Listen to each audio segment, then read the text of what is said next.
ذکر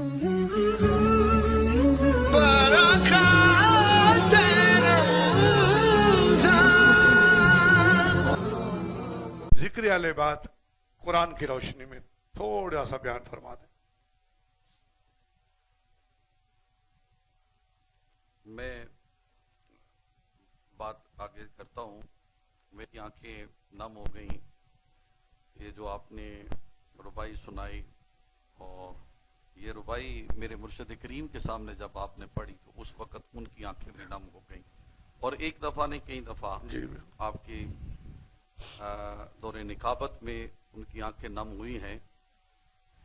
میں اکثر روزانہ، کیونکہ ڈیوٹی ایسی ہے کہ پروگرام کے سلسلے میں روزانہ جانا دوسرے شہروں میں، تو ایک دن کا واقعہ ہے کہ میں سفر پہ جا رہا تھا تو راستے میں کوئی دشمنی کا سلسلہ تھا، فائرنگ ہو رہی تھی، تو مرشد کریم کو میں نے اپنے شاہ سوار میدان محبت اپنے مرشد کریم، کیونکہ میں ان کا دست بیعت ہوں، اپنے بھائیوں میں سے میں دست بیعت ہوں، واہ واہ سبحان اللہ، تو میں نے کال کی، میں نے کہا حضور یہاں یہ فائرنگ چل رہی ہے تو ٹریفک جام ہے، اب میرے لیے کیا حکم ہے کہ میں جاؤں یا واپس آ جاؤں؟ آپ یہ بات سن کے لطف اندوز ہو جائیں گے، ہمارے دیکھنے والے بھی اور ہماری جو بیٹیاں اس وقت دیکھ رہی ہیں، کہ اللہ رب العزت نے جو مجھے باپ دیا وہ کائنات میں ایک مثال ہے۔ تو فرمانے لگے کہ بیٹا وعدہ خلافی نہیں کرنی، کسی کا دل نہیں توڑنا، تھوڑی دیر انتظار کرو، ابھی وقت راستہ کھل جائے گا۔ اب میں انتظار کر رہا ہوں، 5 منٹ نہیں گزرے، رینجر آ گئی، فوج آ گئی، راستہ کلیئر ہو گیا۔ میں پروگرام سے واپس آیا، میں نے کہا جی حضور بتائیں آپ کو کیسے پتا تھا کہ راستہ کلیئر ہو جانا ہے؟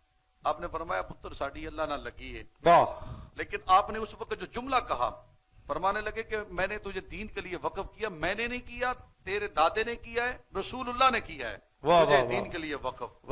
اور راستے میں آتے جاتے اگر تمہارا کوئی حادثہ ہو جاتا ہے، تم دنیا سے چلے جاتے ہو، تم شہید ہو۔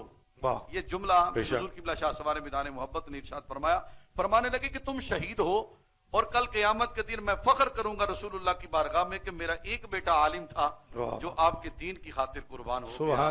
تو یہ ان کی محبت ہے۔ آپ نے جو سوال کیا، اگر آپ اجازت دیتے تو میں انشاءاللہ اس کی طرف آگتا ہوں۔ رب ذوالجلال قرآن کریم فرقان حمید میں ارشاد فرماتا ہے، انما یرید اللہ لیذھب عنکم الرجس اہل البیت ویطہرکم تطہیرا قل لا اسألکم علیہ اجرا الا المودۃ فی القربى۔ یہ آیت تطہیر ہے۔ نبی علیہ الصلوۃ والسلام بیٹھے ہیں اور حضرت مولا علی المرتضی شیر خدا کرم اللہ وجہ الکریم تشریف لائے، امام الانبیاء نے یوں چادر پھیلائی اور چادر پھیلا کر حضرت مولا علی کو بٹھایا، چادر کو سمیٹ لیا۔ تھوڑی دیر کے بعد سیدہ کائنات اما فاطمہ الزہرا سلام اللہ علیہا تشریف لائی، امام الانبیاء نے چادر کو پھیلایا، سیدہ کائنات کو بٹھایا، پھر چادر کو سمیٹ لیا۔ تھوڑی دیر کے بعد حضرت امام حسن مجتبیٰ تشریف لائے، امام الانبیاء نے چادر کو پھیلایا، بٹھایا، چادر کو سمیٹ لیا۔ پھر حسین پاک تشریف لائے، امام الانبیاء نے پھر چادر کو پھیلایا، پھر بٹھا دیا۔ امام الانبیاء نے جب چادر میں ان چاروں کو بٹھا کر یوں آسمان کی طرف دیکھ کر عرض کی مولا یہ میرے گھر والے میری اہل بیت ہیں، تو رب ذوالجلال نے حضرت جبریل امین علیہ السلام کو بھیجا، انما یرید اللہ لیذھب عنکم الرجس اہل البیت ویطہرکم تطہیرا۔ امام الانبیاء کریمہ صلی اللہ علیہ وسلم فرماتے ہیں کہ میں تم میں 2 چیزیں چھوڑ کے جا رہا ہوں، ایک قرآن، دوسری میری اہل بیت۔ ایک قرآن اور دوسری میری اہل بیت۔ امام الانبیاء کریم آقا نے فرمایا اگر تم قرآن کے دامن کو چھوڑو گے تو پھر بھی ہلاک ہو جاؤ گے، اگر میری اہل بیت کے دامن کو چھوڑو گے تو پھر بھی ہلاک اور برباد ہو جاؤ گے۔ قرآن اور اہل بیت کو اکٹھے رکھا، جہاں قرآن ہے وہاں اہل بیت ہے، جہاں اہل بیت ہے وہاں قرآن ہے، اور قرآن ان کی شان میں نازل ہوا۔ بے شک جو یہ کام کرتے ہیں قرآن اتر آتا ہے، رب ذوالجلال اسی وقت جبریل کو بھیج دیتا ہے، سیدہ کائنات حضور کے پاس تشریف لاتی ہے، اللہ پردے کا حکم فرما دیتا ہے، جب مبالغہ ہوتا ہے اللہ کا نبی جب چلنے لگتا ہے تو اللہ قرآن نازل فرما دیتا ہے۔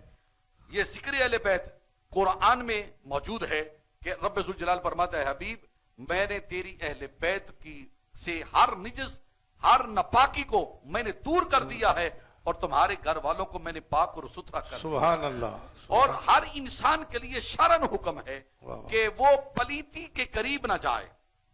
یہ بات توجہ سے میں آپ سنیں، اور یہ آپ کی حق پوزیشن کی